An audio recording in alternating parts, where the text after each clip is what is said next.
Hello Booktube!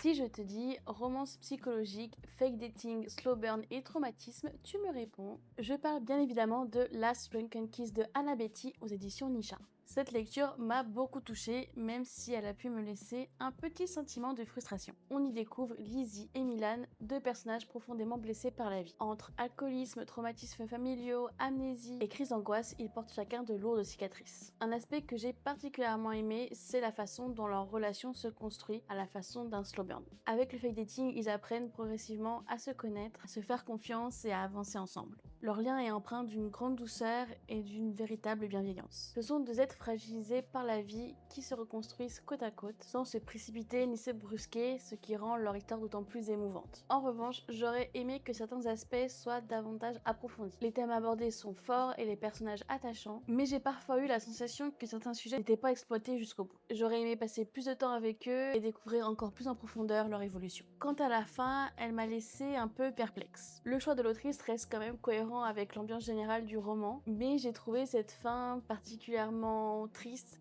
Je m'y attendais pas totalement, j'avais quand même un petit espoir et surtout je l'ai trouvée très brute. Alors ça fait sens avec ce qui se passe dans l'histoire à ce moment-là, mais je sais pas pourquoi les 2-3 derniers chapitres m'ont un petit peu mis un coup. C'était vraiment la douche froide et voilà, j'avais ce petit espoir et du coup ça m'a un petit peu cassé la lecture. Et ça m'a amené à repenser un peu ce débat autour de est-ce qu'on doit indiquer les sad end dans les trigger warnings ou dans une note de l'auteur, l'autrice ou dans un trope ou que sais-je.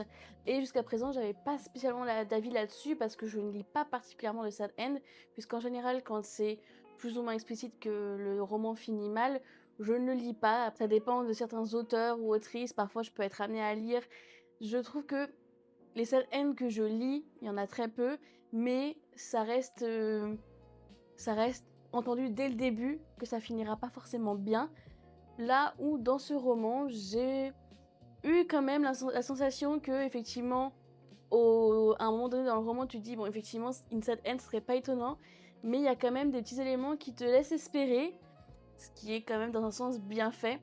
Mais du coup, je trouve que ça m'a un petit peu mis un coup au final quand j'ai fini le roman. Malgré ces quelques réserves, Last Drunken Kiss reste une lecture plutôt douce et touchante qui aborde des sujets difficiles avec beaucoup de sensibilité et de bienveillance. Voilà ce qu'il en est de ma review sur Last Drunken Kiss de Anna Betty aux éditions Nisha. Si tu l'as déjà lu, n'hésite pas à me dire en commentaire ce que tu en as pensé. Et si tu ne l'as pas encore lu, je te conseille de visionner d'autres reviews pour te faire ton propre avis. Sache que si tu es sensible au sad end, ce n'est peut-être pas un roman que je te recommande. Cela dit, la plume de l'autrice reste très intéressante à découvrir.